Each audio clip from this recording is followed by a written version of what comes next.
ప్రభునందు ప్రియులైన మీ అందరికీ యేసుక్రీస్తు ప్రభుల నామములో శుభములు తెలియజేస్తున్నాను. హల్లెలూయా, హల్లెలూయా. ప్రియులైన ప్రత్యేకించి ఈ రాత్రికాల సమయంలో జీవాధిపతిమైనటువంటి దేవుడు మనకు అనుగ్రహించినటువంటి చక్కటి సమయాన్ని బట్టి మరొకసారి సంతోషిస్తూ ఉన్నాను. ఈ దినమందు ఏర్పాటు చేయడానికి అంశం అమ్మ నీ విశ్వాసము గొప్పది. చాలా సందర్భాల్లో చదువుకున్నటువంటి లేఖన భాగము అంత మాత్రమే కాదు, చాలా సందర్భాల్లో విన్నటువంటి లేఖన భాగమే.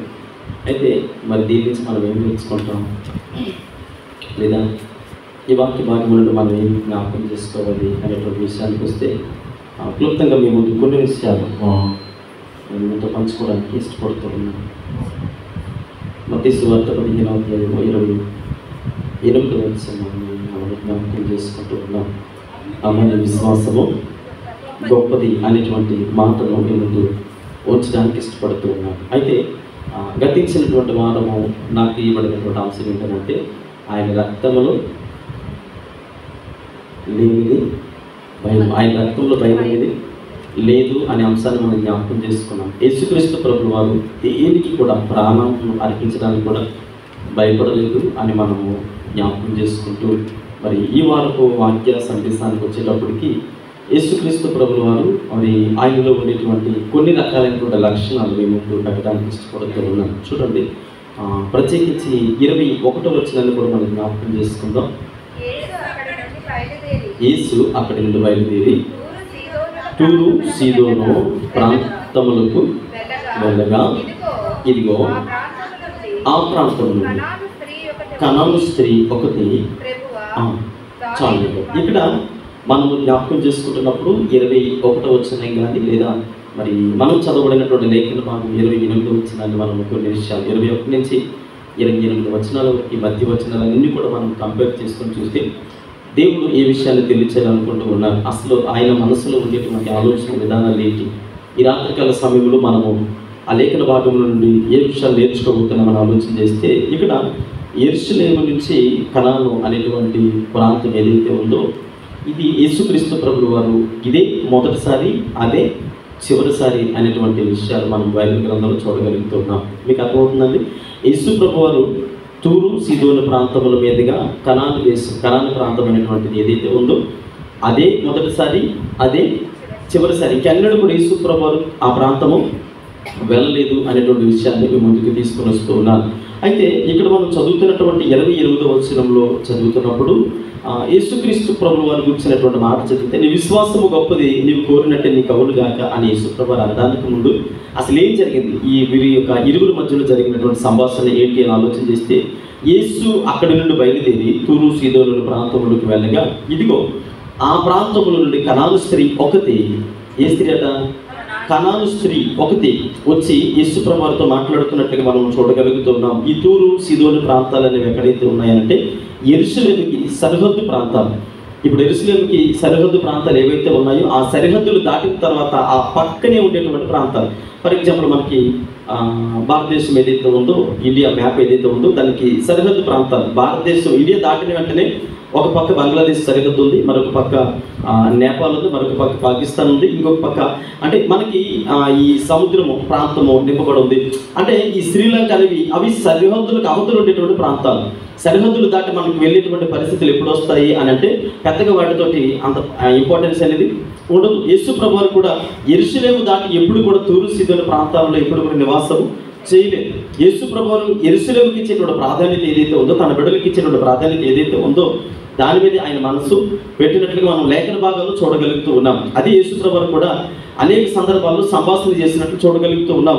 ఇక్కడ చూసినట్లయితే ఈ తూరు సీదోను ప్రాంతాలు అనేవి ఎక్కడున్నాయంటే యెరూషలేము దాటిన తర్వాత ఆ సరిహద్దు ప్రాంతాలుగా పిలువబడుతూ ఉన్నాయి. అయితే ఇక్కడికి యేసుక్రీస్తు ప్రభువు వారు వెళ్ళినటువంటి సందర్భాలు జ్ఞాపకం చేసుకుంటే ఒక్కసారి మాత్రమే వెళ్ళారు అని నేను మీకు జ్ఞాపకం చేస్తూ ఉన్నాను. అయితే యేసు ప్రభువు వారు ఏమంటున్నారు, ఇక్కడ ఆ స్త్రీతో యేసు ప్రభువు వారికి ఉన్నటువంటి సంభాషణ ఏంటి, వారిరువురి మధ్యలో జరిగినటువంటి కాన్వర్సేషన్ ఏంటని ఆలోచన చేస్తే ఆమె యేసు ప్రభువు వస్తున్నారని విన్నారు. చూడండి, అక్కడ 22వ వచనం అనుకుంటాను. దావీదు కుమారుడా నన్ను కరుణింపుము, నా కుమార్తె దయ్యము పట్టి బహు బాధపడుచున్నది. ఒక్క మాట కూడా చెప్పలేదు.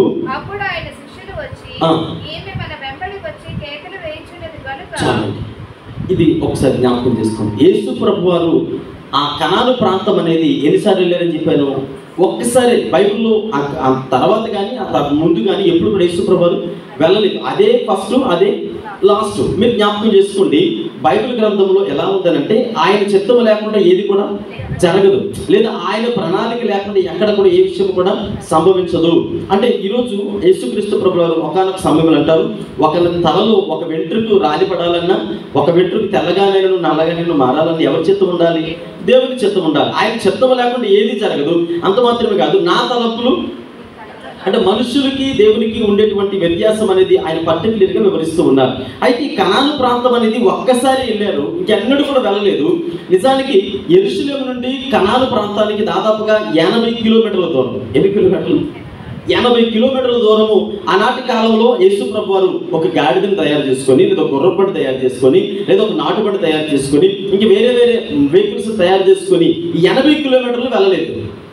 అర్థమవుతుందండి? యేసు ప్రభు వారు 80 కిలోమీటర్లు ఎలా వెళ్ళారు అని ఆలోచన చేస్తే కాళ్ళు నడకన వెళ్ళారు. నడుచుకుంటూ 80 కిలోమీటర్ల దూరం వెళ్ళారని అంటే ఎందుకు వెళ్ళారు? ఆ ప్రాంతము ఒక్కసారి వెళ్ళారు, అంతకు ముందు కానీ ఆ తర్వాత కానీ ఇంకెప్పుడు యేసు ప్రభు ఆ ప్రాంతానికి వెళ్ళడానికి ఇష్టపడలేదు. మరి ఎందుకు వెళ్ళారు అని ఆలోచన చేస్తే అక్కడ ఆయన చిత్తం, ఆయన ప్రణాళిక ఒకటి ఉంది. ఏంటి ఆ చిత్తం, ఆ ప్రణాళిక? ఏ ఉద్దేశంతో వెళ్ళారు అంటే యేసు ప్రభు గురించి మనం ఇక్కడ ఆలోచన చేస్తున్నప్పుడు పిల్లలు జ్ఞాపకం చేసుకుని 24వ వచనం అనుకుంటారు, ఆయన ఇశ్రాయేలు ఇంటి వారైనా నశించిన గొర్రెల యొద్దకే గాని ఎవరి యొద్దకును నేను పంపబడలేదని ఆయనను. ఏం చెప్తున్నారు ఈయన?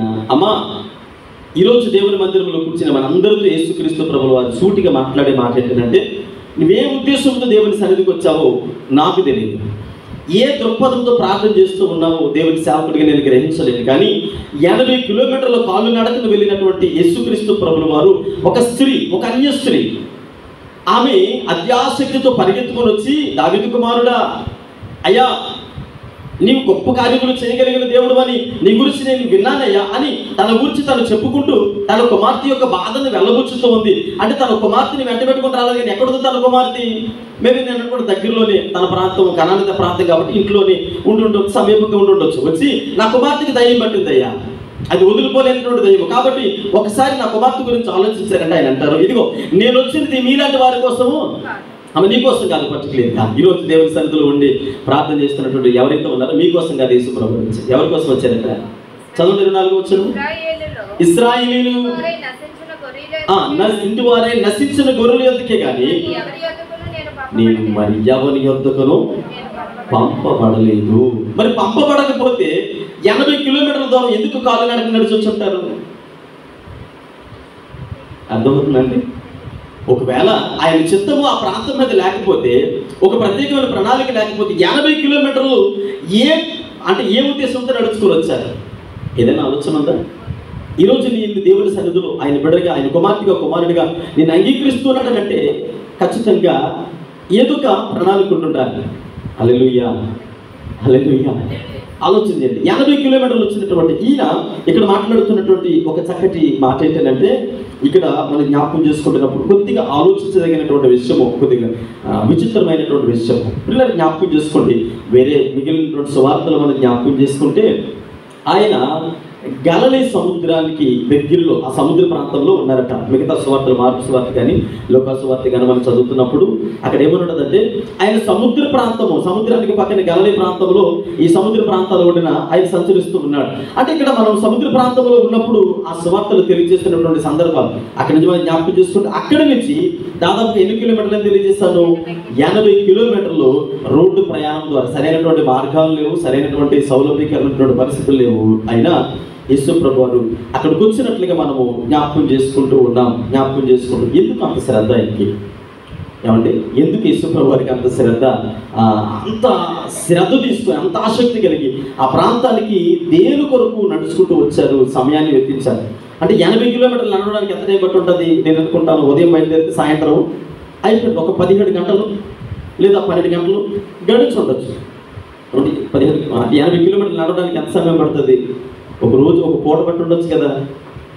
ఇక్కడ నుంచి శ్రీకాకుళం ఉదయాన్నే బయలుదేరాం అనుకోండి, సాయంత్రం నడిచి వెళ్ళిపోగలం? సాయంత్రం నడిచి వెళ్ళాము అంటే చాలా సమయం పట్టి ఉండొచ్చు. ఈ 80 కిలోమీటర్లు ఏ ఉద్దేశము అని మనం ఆలోచన చేస్తే ఆయనకి ఒక ప్రణాళిక ఉంది. ఏంటి ఆ ప్రణాళిక? ఈరోజు ఈ 80 కిలోమీటర్ల ప్రయాణం చేసినటువంటి యేసుప్రభు వారి ప్రాంతానికి వచ్చిన తర్వాత ఆ స్త్రీ విన్నది బాగానే ఉంది. వచ్చి యేసుప్రభు వారి దగ్గరికి వచ్చి అడుగుతుంది, ఈరోజు మీరు ఎలాగైతే దేవుని సన్నిధిలో కూర్చొని అనేక సంవత్సరాలుగా దేవుని సన్నిధిలో కనిపెడుతూ, అయ్యా నా అవసరం ఇది, నా పిల్లల గురించి, నా కుటుంబం గురించి అని ఏదైతే మీరు దేవుని సన్నిధిలో వెళ్ళబుచ్చుతూ ఉన్నారో, చాలా సందర్భాలు యేసుప్రభు ఏం చేస్తున్నారు? రిజెక్ట్ చేస్తూ ఉన్నారు. మీ ప్రార్థన అంటే రిజెక్ట్ చేయబడుతూ ఉంది, ఆయన దగ్గరికి వెళుతూ ఉంది, కానీ రిజెక్ట్ చేస్తూ ఉన్నారు. ఎందుకు రిజెక్ట్ చేస్తూ ఉన్నారని ఆలోచన చేస్తే మీరు అడగచ్చు, అంటే 2025 సంవత్సరాలు గతించిపోతుంది కదా, యేసుప్రభు లోకానికి వచ్చారు. ఆనాడు కనాను స్త్రీ దగ్గరికి వెళ్ళడానికి 80 కిలోమీటర్లు పడితే ఈరోజు మన దగ్గరికి ఆయన సువార్త రావడానికి, ఆయన వాక్యం రావడానికి, ఆయన దర్శనం మనకి రావడానికి, ఆయన యొక్క ముఖ స్వారూప్యమును దర్శించుకోవడానికి ఎన్ని సంవత్సరాలు పడుతుంది? దాదాపుగా 2025 సంవత్సరాలు. ఎన్నో సందర్భాల్లో మనం ప్రయత్నం చేస్తున్నాం కానీ నా ప్రార్థనకు సమాధానం రావడం లేదండి. మరి ఎంత ప్రయాసపడి నా వరకు దేవుని వాక్యం ఎందుకు తీసుకుని వచ్చాడు ఆయన? నా వరకు రావడానికి గల కారణం ఏంటంటే నీ పట్ల ఆయనకు ఒక ప్రణాళిక ఉంది. ఏ చిత్తమో లేకుండా నీ యొద్దకు ఆయన రాలేదు. 24వ వచనంలో చదివితే ఆయన అంటాడు, నశించినటువంటి ఇశ్రాయేలు ప్రజల కోసం, అనగా నా జనులైనటువంటి వారి కోసమే వచ్చాను కానీ నేను మీ కొరకు కాదు అనేటువంటి విషయాన్ని ఆయన చెబుతూనే ఇక్కడ మనం జ్ఞాపకం చేసుకోవాల్సినటువంటి విషయాన్ని మరొకటి నేను జ్ఞాపకం చేస్తూ ఉన్నాను. చూడండి, ఈ యొక్క కుమార్తె ఎవరు? కనాను స్త్రీ అని ఆలోచన చేస్తే పాత నిబంధన కాలంలో దేవుడు ఇశ్రాయేలు ప్రజలకు ఏం చెప్పాడంటే, కనానీలందరినీ మీరు ఏం చేయాలి? హతము చేయండి అని చెప్పారు. కనానీలందరినీ ఏం చేయాలి? హతము చేయండి అంటే వీళ్ళు వెళ్ళి కొద్దిమందిని మిగిలించి వచ్చేసారు. యెహోషువ కాలంలో కొంతమందిని మిగిలించి వచ్చిన తర్వాత ఎవరైతే ఆ మిగిలిపోయినటువంటి కనానీలు ఉన్నారో వారే ఈరోజు యేసుక్రీస్తు ప్రభుల వారి దగ్గరికి వచ్చి కలవడానికి వచ్చినటువంటి ఆ జనాంగములలో వంశావళి లేదా ఆ వంశములో ఉండేటువంటి బిడ్డలైనటువంటి ఈ కుమార్తెల గురించి మనం ఆలోచన చేస్తూ ఉన్నాం. ఈ కుమార్తె వచ్చింది దాదాపుగా మనము యెహోషువ కాలం నుండి యేసుక్రీస్తు ప్రభుల వారి కాలానికి లెక్క పెట్టుకుంటే దాదాపుగా 1500 సంవత్సరాలు. యెహోషువ దగ్గర నుండి యేసుక్రీస్తు ప్రభుల వారికి లెక్క అంటే ఆ కాలానికి మధ్య లెక్క కడితే 1500 సంవత్సరాలు వీరు ఎవరి కోసం ఎదురు చూస్తూ ఉన్నారు? ఏమంటే వీరు అన్యులు, దేవుని కోసం కాదు. అన్యులు అంటే దేవుని గురించి వింటూ ఉన్నారు, దేవుని గురించి మాట్లాడుకుంటూ ఉన్నారు. అంటే అడపదడప మీరు చూడండి, మనకంటే కూడా లోకంలో ఉన్నవారు కొంతమంది, దయచేసి ఫీల్ అవ్వకండి నేను మాట చెప్తున్నానని, లోకములో విగ్రహారాధన చేసి యేసుక్రీస్తు ప్రభుల వారిని నమ్ముకున్నటువంటి బిడ్డలు చాలా త్వరితంగా దేవునికి ఎడిక్ట్ అవుతారు. మీకు అర్థమవుతుందండి? లోకములో విగ్రహారాధన చేశారు, లోకములో లోకానుసారమైన జీవితాన్ని జీవించి ఎప్పుడైతే క్రీస్తు స్వరాన్ని విన్నారో, యేసు ప్రభువు ద్వారా పట్టబడ్డారో, వారు దేవునిలోకి వచ్చిన తర్వాత దేవునికి చాలా తొందరగా దగ్గరైపోతారు. అంటే ప్రతి విషయాన్ని దేవునితో చెప్పుకోవడానికి, భయభక్తులు కలిగి జీవించడానికి దేవునికి ఎడిక్ట్ అయిపోతారు, బానిసలైపోతారు. కానీ పుట్టి క్రైస్తవులైన వారు కొంతమంది ఉన్నారు. వారికి ఎలా ఉంటుందంటే, నేను ఎవరిని ఇందులోనే పుట్టి పెరిగాను, ఇక్కడ అన్నీ నాకు తెలుసు అనుకుంటూనే వాక్యాన్ని నిర్లక్ష్యపరిచేటువంటి శాస్త్రులు పరిశీలన కంటే ఘోరంగా తయారవుతారు. వాళ్ళు ఏమంటారు తెలుసా?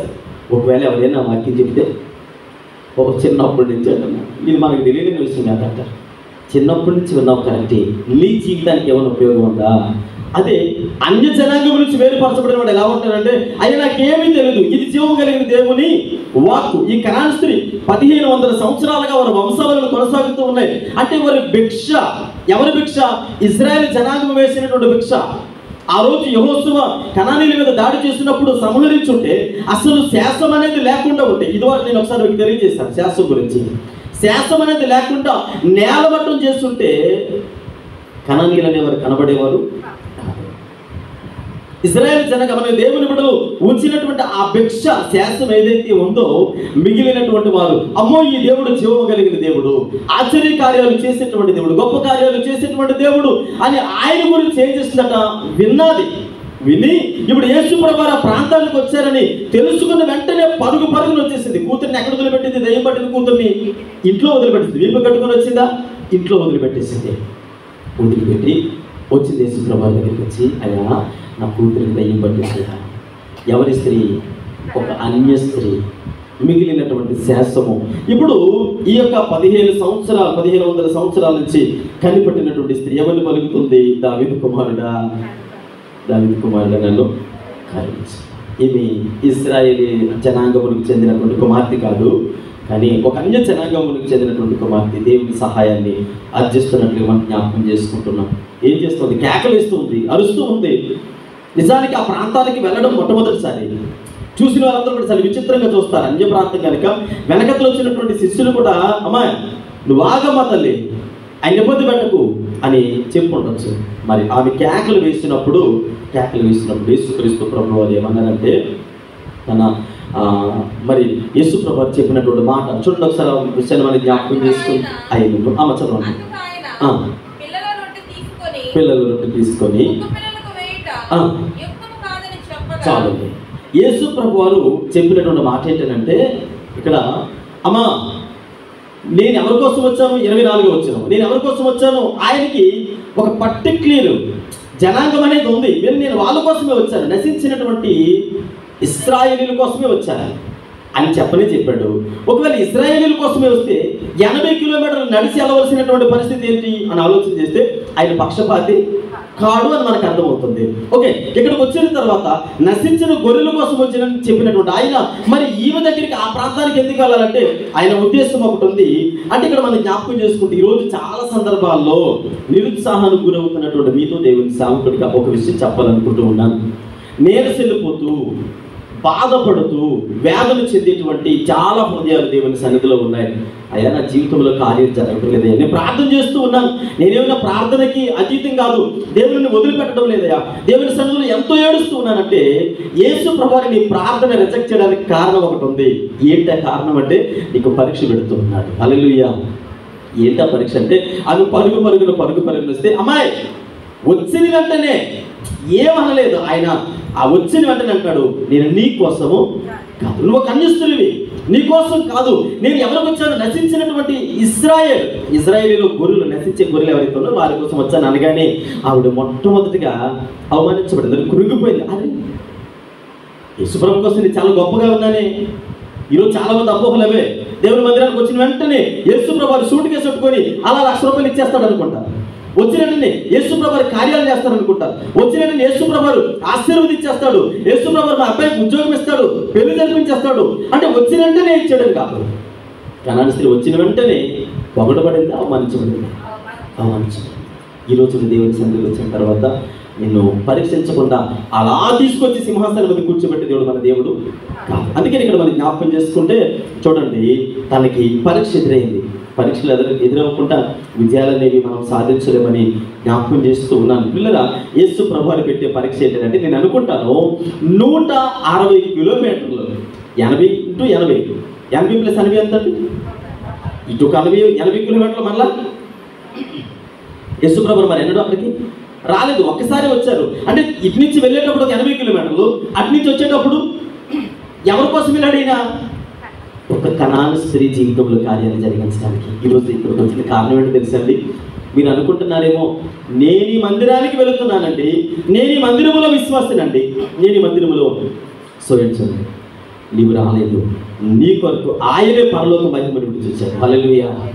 80 కిలోమీటర్లను అక్కడ లెక్క కడుతున్నాం కానీ 80 + 80 160 కిలోమీటర్లను లెక్క కడుతున్నాం కానీ ఈరోజు మన కోసము ఆకాశ సింహాసనమును విడిచి లోకానికి వచ్చేసాడు. నీ కొరకు వచ్చిన తర్వాత నువ్వు అడిగిన వెంటనే అలా తీసుకుని వచ్చి ఇచ్చే దేవుడు కాదు, పరీక్ష పెడుతున్నాడు. ఏంటో పరీక్ష? నువ్వెవరు? అసలు లెక్నెస్లో ఆ ప్రశ్న వచ్చింది అనుకుంటా. ఎవరు నువ్వు? దేవుని కుమార్తెవేనా? దేవుని కుమారుడివేనా? లేదంటే అన్ని జనాంగాలకు చెందినటువంటి బిడ్డవా? ఆధ్యాత్మిక స్థిరపడిన వారా? లేదంటే ఆధ్యాత్మిక దిగజారిపోయిన వారు, బలపడిన వారు? ఎవరు మీరు అని అడిగితే మనం చెప్పగలగాలి. ఎవరు నువ్వు అని అంటే ఐజక్ మాస్టర్ గారికి వచ్చింది అనుకుంటారు టైకి. ఎవరండి మీరు? ఓకే, అమ్మగారు శుభ్రకుమార్. ఎవరు మీరు అని అంటే, అయ్యా నేను కనాను స్త్రీ అని చెప్పగలమా? లేదు నేను నశించినటువంటి గొర్రెని చెప్పగలమా? నువ్వు ఎవరు అని అంటే ఖచ్చితంగా ఆన్సర్ ఇవ్వగలగాలి. ఇన్ని వందల కిలోమీటర్లు దాటుకొని వచ్చి తన పరలోక మహిమను విడిచి నీ కొరకు వచ్చిన తర్వాత అడగగానే అలాగ పూల బొట్లు పెట్టి, అమ్మ అడిగావు కదా, ఇదిగో తీసుకో అని దేవుడు కాదు. నీ జీవితంలో పరీక్షలు ఎదురవుతున్నప్పుడు కురింగిపోవడం కాదు. సొలొమోను భక్తుడు అంటాడు, శ్రమలో నువ్వు కురింగిన ఎడల చేతకానివాడు. ఒకవేళ తల్లి, అయ్యా నీ మీద ఏదో నమ్మకం పెట్టుకొని వచ్చాను, నువ్వేదో గొప్పోడు అని, నా కూతురికి దయ్యం మొదలు కొడతావని, నువ్వేదో కనీసం 1500 సంవత్సరాలుగా మా జనాంగాలు ఎదురు చూస్తూ ఉంటే ఈరోజు ఇలా వచ్చావు, నువ్వేదో చేస్తావు అనుకుంటే, కనీసం కొంచెం కూడా కనికరం లేదయ్యా, నీకు కొంచెం కూడా జాలి లేదయ్యా అని సనుక్కుంటూ వెళ్ళిపోలేదు. ఈరోజు దేవుని మందిరంలో చాలా మంది నేను వింటుంటాను, పాస్టర్ గారు చాలా సంవత్సరాలు చెప్తున్నాం కానీ కార్యము ఏం జరగలేదు, సనుక్కుంటూ వెళ్ళిపోతే ఇజ్రాయేల్ జనాంగంలో నీ పేరు కూడా లెక్కించబడతాడు, సనుగుడు గుంపులో. అందుకనే ఇక్కడ చూడండి, యేసుక్రీస్తు ప్రభువు వారు 160 కిలోమీటర్లు వచ్చిన తర్వాత అవంటుంది మురుక్కుతుందట, అంటే బ్రతిమలాడుతుందట, అరుస్తుందట, కేకలు వేస్తుందట. ఈరోజు నీ ప్రార్థన ఏదో మొక్కుబడిగా, ఒక్కసారి నేను మరలా చెప్తూ ఉన్నాను, ఏ ప్రార్థనలోనైనా మొక్కుబడిగా ప్రార్థన చేయకూడదు.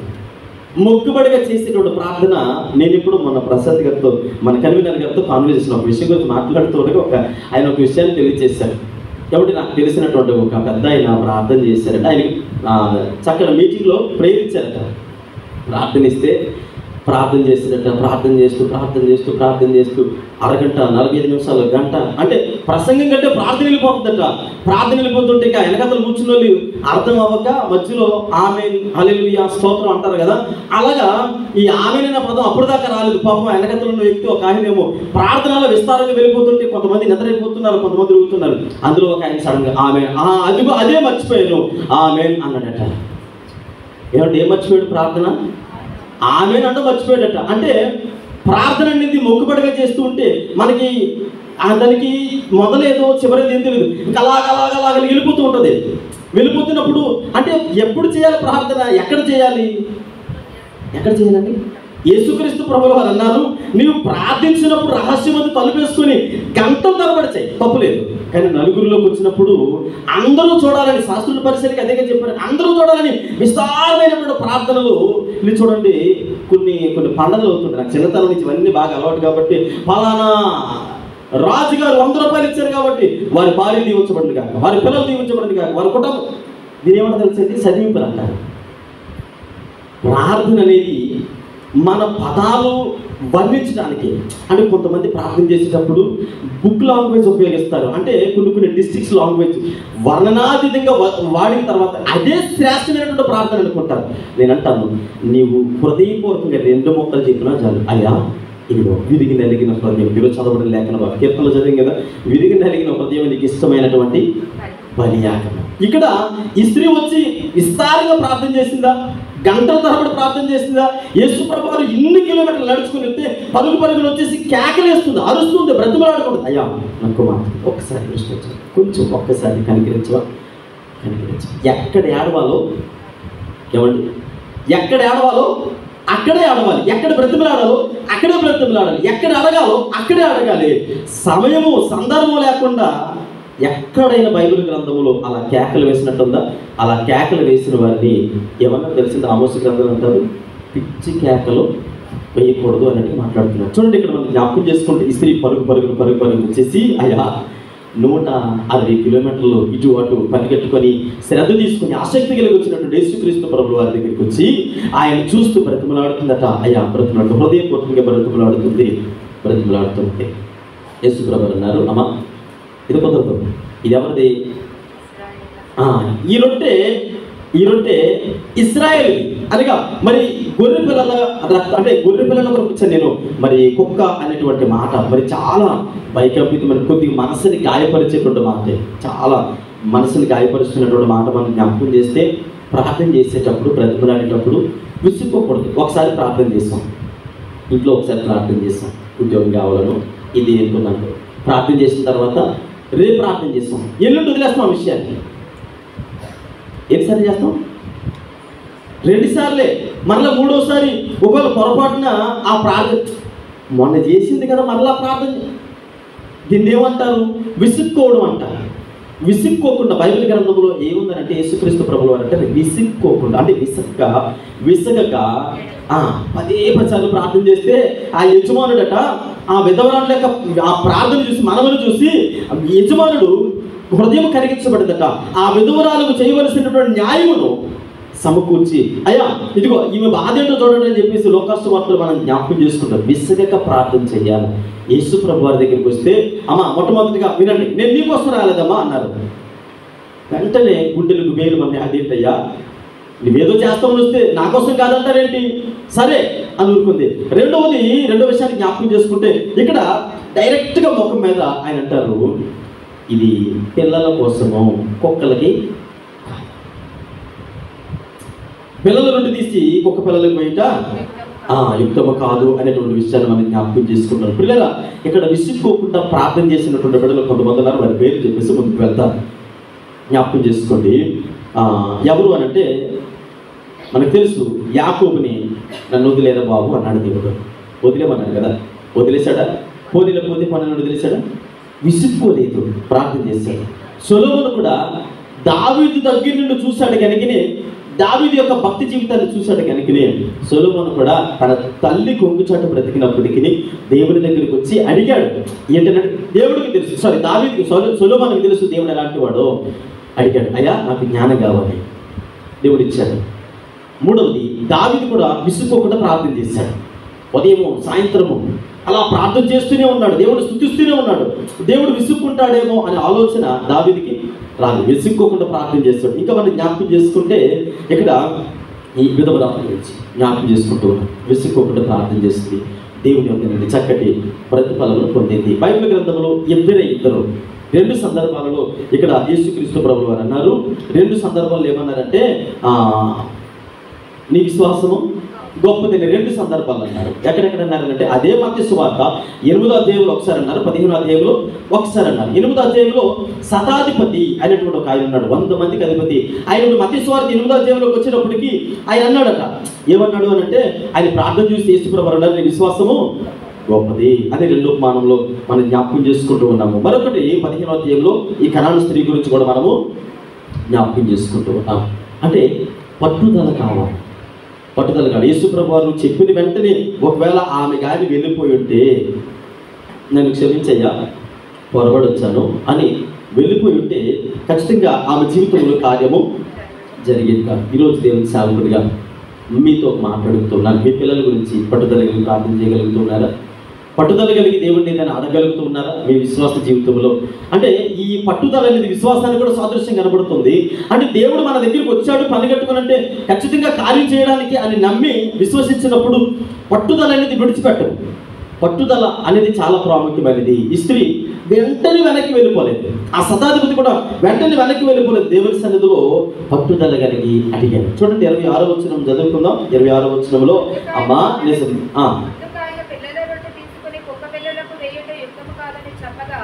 ఆమె నిజమే ప్రభువా, కుక్క పిల్లలు కూడా తమ యజమానుల బల్ల మీద నుండి పడు ముక్కలు తినను కదా అని చెప్పారు.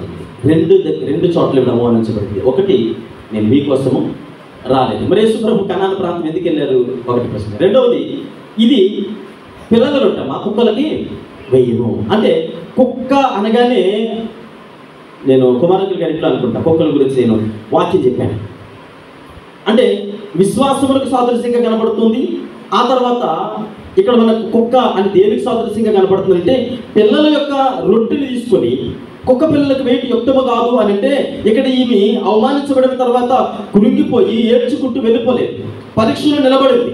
ఈ రెండు పరీక్షల్లో విజయం సాధించే వరకు దేవునితో పెనుగులాడేటువంటి కుమార్తెగా, పట్టుదల కలిగినటువంటి కుమార్తెగా. ఒకటి, మొదటిదేమో నీ గురించి కాదు అనగానే వెంటనే మూత ముడుచుకుని వెళ్ళిపోదు, పట్టుదల కలిగి దేవుని సన్నిధిలో ఉంది, నిలబడింది అలాగా. రెండవది, దీనత్వం. ఈమె అసలు దీనత్వం కలిగి ఉండదా అని దేవుడు పరీక్షించాడు. ఒకటి, పట్టుదల ఉందా లేదా? మీకోసం కాదు అనగానే మా కోసం కాదు కదా అని వెళ్ళిపోతారు. రెండవది, కుక్కలకి కాదు పిల్లలకి అనగానే అరే నన్ను కుక్కతో పోల్చాడేంటి అని వెంటనే ఆమె కొద్ది కోపం తెచ్చుకొని ఉండొచ్చు, కానీ దీనత్వాన్ని కనబరిచింది. ఒకటి, పట్టుదలను చూపించింది. రెండవది, దీనత్వాన్ని కలిగి దేవుని సన్నిధిలో ఈ 2 పరీక్షలు ఆమె ఎప్పుడైతే నిలబడిందో దేవుడు ఆమె జీవితంలో గొప్ప కార్యాన్ని చేసినట్లుగా మనము చూడగలుగుతూ ఉన్నాం. అందుకని దీనత్వము ఈ 2 చూసిన తర్వాత ఆయన ఏమంటున్నాడంటే, అమ్మ నీ విశ్వాసము గొప్పది. ఈ 2 చూసిన తర్వాత నిజంగా నేను ఈ పరీక్షలు నువ్వు నిలబడలేవేమో అనుకున్నాను. పని కట్టుకున్న 160 కిలోమీటర్లు వచ్చి ఆయన అక్కడికి వచ్చిన తర్వాత ఏది లేకుండా పరీక్ష పెట్టకుండా నీ సహనాన్ని చూడకుండా, నీ ఓర్పును చూడకుండా, అడిగిన వెంటనే ధారాళంగా చాలా మందికి లేఖనాలు కడత వాక్యాలు ఉంటాయేమో, అడిగిన వాటికంటేను ఊహించే వాటికంటేను ఆయన అత్యధికంగా ఇచ్చేవాడు కదండి. ఆకాశ వాక్యములను తెరిచి మా గుమ్మంలో పోసేవాడు కదండి. ఏమండి, పట్టజాలనంత విస్తారమైనటువంటి ధన నిధులు ఏం చేస్తారట, మా బీరువా డోర్ తెరిచి మరి ఆయన కూరిస్తారండి. లేఖనాలు బాగానే ఉన్నాయి. మరి మన విశ్వాసం సంగతి ఏంటి? మన పట్టుదల సంగతి ఏంటి? మన దీనత్వం సంగతి ఏంటి? ఒకవేళ దేవుని సన్నిధిలో దేవుని వాక్యము నీ హృదయాన్ని తాకినప్పుడు మూతి ముడుచుకొని వెళ్ళిపోతూ ఉన్నావా? లేదంటే అయ్యో ఇది నా కొరకే, యేసుప్రభు డైరెక్ట్గా ఆమె ముఖం మీద కొట్టినట్టుగా మాట్లాడుతా, అమ్మాయి నీ కోసం కాదు అనగానే నా కోసం కాదంట. మరి ఎవరి కోసం అంట? 2 కిలోమీటర్ల పని కట్టుకొని వెళ్ళింది, ఇన్ని ప్రార్థనా సహవాసాల్లో వాక్యం ఇచ్చింది ఎవరి కోసం అంట?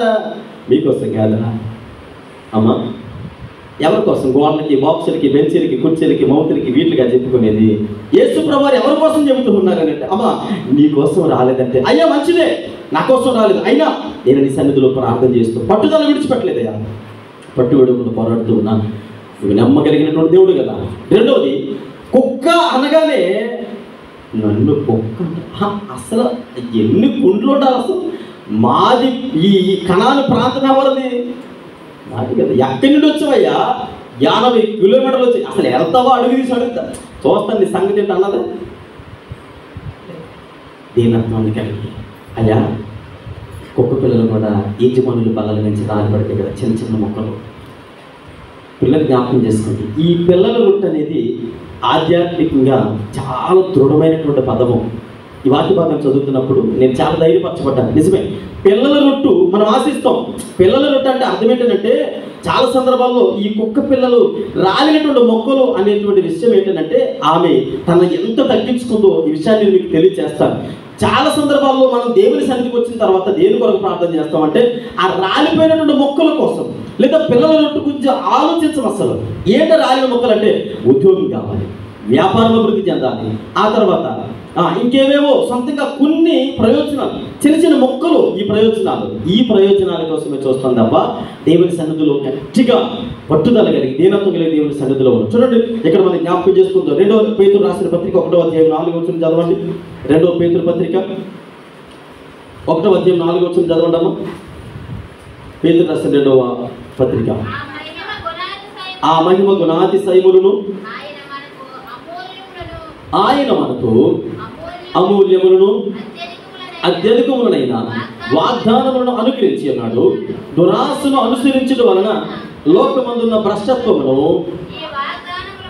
ఈ వాగ్దానముల మూలముగా మీరు తప్పించుకొని, ఈ మాట జ్ఞాపకం చేసుకోండి, దేవ స్వభావమునందు పాలువారగినట్లు వాటిని అనుగ్రహించాలి. ఏంటంటే ఇవి? ఈ పిల్లల రొట్టె అనేది ఇది. పిల్లల రొట్టె అంటే దేవ స్వభావమును ధరించుకోవాలి, దేవుని స్వరూపమును ధరించుకోవాలా. దేవుని స్వరూపమును ధరించుకున్నప్పుడు పిల్లలుగా అంటే పిల్లలు తినేటువంటి రొట్టెతో పోల్చబడతాం. అందుకనే గతించిన ఆదివారం ఫస్ట్ నేను తెలియజేశాను, ఎవరైతే ఆయన శరీరమును తింటారో వారు జీవము కలిగిన వారు, దేవుని యొక్క స్వభావం కలిగిన వారు. కొంతమంది కొన్ని పదార్థాలు తింటారు, దేవుని యొక్క శరీరములు కాకుండా, దేవుని యొక్క వాక్యాన్ని కాకుండా వేరే ఆలోచన విధానాలు కలిగిన వారు. అందుకనే ఇక్కడ మనం జ్ఞాపకం చేసుకుంటున్నప్పుడు యేసుక్రీస్తు ప్రభువు వారి యొక్క హృదయ అంతరంగములను ఆవిడ గ్రహించింది కనుకనే అయ్యా పర్వాలేదు, మీరేది ఇచ్చినా పర్వాలేదు, మీ ఇష్టమే, మీరు ఎంత అవమానించినా పర్వాలేదయ్యా అని ఆయన పాదముల చేత దీనత్వాన్ని నేర్చుకోగలిగింది. ఈరోజు ఎంతమంది దేవుని వాక్యానికి లోబడుతూ ఉన్నారు? ఎంతమంది దేవుని వాక్యానికి విధేయత చూపిస్తూ ఉన్నారు? అంటే చాలా మందికి వేదనకరమైనటువంటి పరిస్థితి ఏంటంటే, సేవకులుగా కొన్ని సందర్భాల్లో ఆయా ప్రదేశాలలో ఆయా వ్యక్తుల ద్వారా పెట్టినటువంటి చిన్న చిన్న సందర్భాలు ఏంటంటే, జీవము కలిగిన దేవుని వాక్యం వెలువడుతున్నప్పుడు, దేవుని వాక్యం మన హృదయాలను తాకుతున్నప్పుడు చాలా భయంకరమైనటువంటి వార్త ఏంటంటే, మనం వచ్చింది ఎక్కడికి? అమ్మా దేవుని మందిరానికి వస్తాం. ఎవరు మాట్లాడాలని వస్తాం? దేవుడు నాతో మాట్లాడాలని. దేవుడు నాతో మాట్లాడాలని వచ్చినప్పుడు యాకోబు అన్నాడు, రే ఎవడు అన్నాడు. ఒక మాటలో చెప్పాలంటే మనకు అర్థమయ్యే భాషలో మాట్లాడాలంటే, సరే నీ భార్యలు పంపించవచ్చు, పిల్లలు పంపించవు, అన్ని వదులుకున్నావు. ఈ రాత్రికాల సమయంలో ఇంత పట్టుదలతో ప్రార్థన చేసి నన్ను పిలవడానికి, నాతో మాట్లాడడానికి తెగించినటువంటి ఎవడు అని అడిగాడు దేవుడు. ఏమని చెప్పాడు? నేను ఇస్సాకు కొడుకుని అన్నాడు. చెప్పాడండి. ఏం చెప్పాడు అమ్మా? యాకోబు ఏమని చెప్పాడండి? నేను ఒక మోసగాడినయ్యా. వాక్యం నీతో మాట్లాడుతున్నప్పుడు ప్రార్థన అంతా అయిపోయిన తర్వాత, వాక్యం అంతా అయిపోయిన తర్వాత అందరూ కళ్ళు మూసుకొని ప్రార్థించేటప్పుడు ఏమని చెప్పాలో తెలుసా?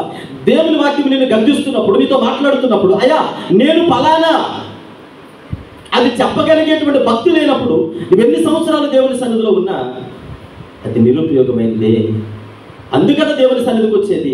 దేవుని సన్నిధిలో కూర్చున్నప్పుడు, అయ్యా నేను ఫలానా, నా భార్యకి తెలియదు, నా పిల్లలకి తెలియదు, చివరికి నా తల్లి కూడా తెలియదు, అయ్యా నేను ఎవరో, నా క్యారెక్టర్ అంటే ఎవరికి తెలియదు, కానీ నీకు తెలుసు కదా, ఈరోజు నాతో మాట్లాడావు కదా.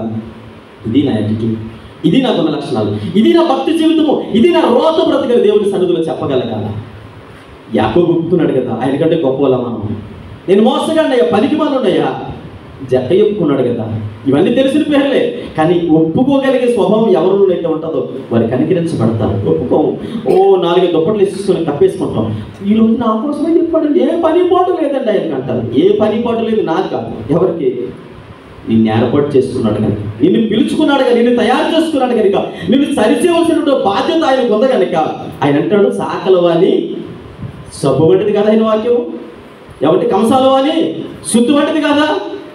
ఎవడు బండకేసి కొడుతుంటే మురుకు వదలాలి, కానీ ఇంకా మురుకులోకి వెళ్ళి ఎన్ని దినాలు పూరుతాం? వదిలించుకోవాలి కదా మురుకు. ఎంత కఠినంగా మాట్లాడాడు. అమ్మా నీ కోసం కాదు, ఎందుకు ఆతృత పడుతూ ఉన్నావు అనగానే వెంటనే మూతి ముడుచుకొని వెళ్ళిపోలేదు. కుక్క అనగానే నన్ను కుక్క అంటాడా అని వెళ్ళిపోయిందా? వెళ్ళిపోలేదు. మంచి పర్వాలేదయ్యా, ఇవి ఏమన్నా పర్లేదు, నువ్వు నన్ను కొట్టినా నన్ను తిట్టినా నా యొక్క శ్రేష్టత కొరకే కదా, నన్ను నీతిమంతురాలుగా మార్చడానికి కదా అని ఎప్పుడైతే ఆ దేవ స్వభావం కొరకు ఎదురు చూసిందో, నేను అందుకే తెలియచేస్తాను, అన్య సాంప్రదాయం నుండి వచ్చినటువంటి ఆ కనాను స్త్రీ కానీ, శతాధిపతి అయినటువంటి ఆ వ్యక్తి కానీ అన్య సాంప్రదాయాల నుంచి వచ్చిన వారు, అన్యుల నుంచి వచ్చిన వారు కనుక విధేయత కలిగే సుప్రభాత దగ్గర కేకలేస్తారు, బ్రతుములాడుతున్నారు. ఒక మాటలో చెప్పాలంటే మనకు అర్థమే భాషలో ముష్టి అడుగుతున్నారు, అయ్యా దయచేసి ఒక్కసారి జ్ఞాపకం చేసుకున్నాయా అనగానే ఇది ఎక్కడే ఉంది, తన కుమార్తె స్వస్థపరచబడింది. కార్యాలు ఊరికిన జరగవు. కార్యాలు ఊరికిన మన జీవితాలు, మన కుటుంబంలో జరగాలి అంటే అలా వచ్చి ఎలా వెళ్ళిపోతే అదేమవుతుందో తెలుసండి, ఆచారం అవుద్ది. ఆచారమే ఆచరణగా ఏమండి, ఉద్రేకపూరితమైనటువంటి భక్తి, ఆవేశంతో చేసినటువంటి భక్తి అనేక అనార్థాలకి దారి తీస్తుంది తప్ప ఏ విధమైనటువంటి ప్రయోజనము ఉండదు. కనాను స్త్రీ ఒకవేళ వెళ్ళిపోయింటే, అలిగి వెళ్ళిపోయింటే, పట్టుదలతో లేకుండా వెళ్ళిపోయింటే, నా కోసం కాదు కదా సర్లే అనుకుని వెళ్ళిపోయింటే, కుక్క అన్నాడు కదా అని దేనత్వం లేకుండా రోషం కలిగి వెళ్ళిపోయింటే, ఆమె జీవితంలో తన కుమార్తె స్వస్థతను పొందుకుని ఉండేది కాదని దేవుని సేవకుడికి తెలియజేస్తుంది. ఈరోజు దేవుని వాక్యం నీతో మాట్లాడుతుంది కదా, ఇప్పుడే కదా చాలా సందర్భాల్లో దేవుని వాక్యం నీతో ముచ్చటిస్తుంది. అమ్మా ఇదిగో ఇది నీ ప్రవర్తన, ఇది నీ యొక్క ఆలోచన విధానం, ఇది నీ నడవడిక అని చెబుతున్నప్పుడు పక్కోలతో ఊసినట్టుకునేది నా కోసమే అని చెప్పే కంటే నీ కోసమే నువ్వు చెప్పవలసింది దేవునికి. పక్కవిడ నీ జీవితాన్ని చూసినప్పుడు ఇప్పుడు ఇలాంటిదా, అయ్యో బాబు నాకు తెలియదు ఇన్ని రోజులు బట్టి అనుకుంటుంది. మన గుట్టొట్టుగా లాలకి చెప్పు, అంటే పాస్టర్ గారు చెప్పింది నిజమే. పాస్టర్ గారు కాదమ్మా, ఎవరు? దేవుడికి జీవితాన్ని సరిచేయాలనుకుంటున్నాం. అప్పగిద్దాం దేవుని సన్నిధికి, దేవుడికి అప్పగించుకుందాం. సరిచేయబడిన వాడు కదా దేవుడికి కావాలి. ఎప్పుడైతే ఈ స్త్రీ, నేను అంటాను మరలా చెప్తున్నాను, 160 కిలోమీటర్లు పనిగెట్టుకుని వెళ్ళడం ఆయనకు పనిలే కాదు, ఆ కనాను స్త్రీ కుమార్తెని బ్రతికించడానికి, కనాను స్త్రీని తన జీవితాన్ని స్థిరపరచడానికి, ఊరకనే నీ కోసం పరలోకం విడిచి వచ్చిన దేవుడు నీ కోసము అలా అడిగిన వెంటనే ఇచ్చాడు. ఏమంటాడంటే కొంచెం పరీక్షలు పెడతాడు, కొంచెం టెస్ట్లు పెడుతూ ఉంటాడు. ఎగ్జామ్లో పాస్ అవ్వకుండా సంవత్సరాలు తరబడేటట్టుగా అలా ఉండిపోయి మనం ఉండి చూసి దేవుడు నా కోసం ఏం చేశాడండి? ఏమీ చేయలేదండి అని పరీక్షలో ఫెయిల్ అయిపోయి పట్టుదల లేకుండా, దీనత్వం లేకుండా, అవిశ్వాసంతో ఇంకా అలా రాను మూర్ఖపు స్వభావంతో మనం చెడిపోయిందే కాక 10 మందిని చెడగొట్టుకుంటూ శాస్త్రులు పరిచయం వల్ల అలాగ టెస్ట్ చేసుకున్నాడు తప్ప. మాటలు చెప్పాలంటే సొన్నం కొట్టిన సమాధులు అంటారు కదా, వీటి వల్ల ఏ విధమైన ప్రయోజనము ఉండదు. బయటికి నిగనిగలాడుతూ ఉంటాయి. ఎంత అందంగా ఉంటాయంటే అబ్బో మామూలు టైం చేయనట్లకి ఎంత అద్భుతంగా కనపడుతుంటే ఒక్కసారి సమాధి బద్దలు కూడా చూస్తే అందులో ఏముంటుంది? బోల్డ్ అంత కంపు ఉంటుంది. ఇలాంటి విశ్వాసాలుగా ఉండకూడదు. కనాను స్త్రీని మనం రెండు విషయాలు యేసు ప్రభు వారు వచ్చినంటే అమ్మ నీకోసమే వచ్చాను రా అన్నాడా? ఇదే సందర్భాలు చాలా సందర్భం దావీదు కుమారుడా నన్ను కరుణించు అనగానే ఆడు బాధేడు చూడండి తీసుకురండి అనగానే ఏమయ్యా ఏం ఆశిస్తున్నావు అంటే అయ్యా చూపు పొందాలనుకుంటున్నాను. సరే నీ విశ్వాసమే చూపు పొందన్నారు కదా, మరి స్త్రీని ఎందుకు నీ కోసం కాదన్నారు? పైగా 80 కిలోమీటర్లు నడుచుకుని వెళ్ళారు కదా. ఏమండి నీ కోసం కాదనగానే పట్టుదల. ఈరోజు నీ జీవితంలో పట్టుదల ఉందా? నీ పిల్లల కోసం, నీ భర్త కోసం పట్టుదల ఉందా? విశ్వాసం, నీ ఆత్మ జీవితం కోసం పట్టుదల ఉందా? మోకాలు నొప్పి రాగానే, కొద్దిగా ఆకలి ఎక్కువ అవ్వగానే, లేదా ఒంటికి చెమటెక్కగానే పట్టుదల లేదు, ఏది లేదు. పని కట్టుకొని అంతసేపు ఎవరు కూర్చుంటారు? పని కట్టుకొని అంతసేపు ఎవరు ప్రార్థన చేస్తారు? పని కట్టుకొని పదే అదే విషయం కోసం ఎన్నిసార్లు ప్రార్థన చేయాలి? విసుగుపోతాం ప్రార్థన చేసే విషయం. విసుకుంటున్నావా? విజయాలు సాధించడం విసుగు లేదా చిరాకు దేవుని సన్నిధిలో ఆయన మీకు పరీక్ష పెడుతూ ఉన్నాడు. ఊరకిని అడిగినట్లే ఇచ్చేటువంటి దేవుడు ఇచ్చే సమయాలు ఉన్నాయి, సందర్భాలు ఉన్నాయి. కానీ పట్టుదల కావాలి ప్రతి క్రైస్తవ విశ్వాసకి. రెండవది దీనత్వం కావాలి. ఎన్ని విధాలుగా నేను ఆయన హింసించినా, ఎంత కఠినంగా నీతో మాట్లాడినా హృదయపూర్వకంగా విధేయత కలిగి ఆయన దగ్గర ఉండండి. దేవ స్వభావం ధరించుకోవాలి. దేవ స్వభావం ఎవరైతే ఆశిస్తారో వారి జీవితాన్ని రాత్రికాల సమయంలో. అందుకని ఇవన్నీ కూడా 2 స్వభావాలు ఆమెలో చూశాడు కనుక యేసుప్రభు వారు ఏం పర్లేదు 160 కిలోమీటర్లు పరిగెట్టుకొని వచ్చినాము నీకోసమే, నీ విశ్వాసము గొప్పది, నీకోసం కూడా అలా చెప్పగలగాలి. ప్రార్థన చేస్తాను. ఈరోజు పరలోకమును విడిచి మన కోసం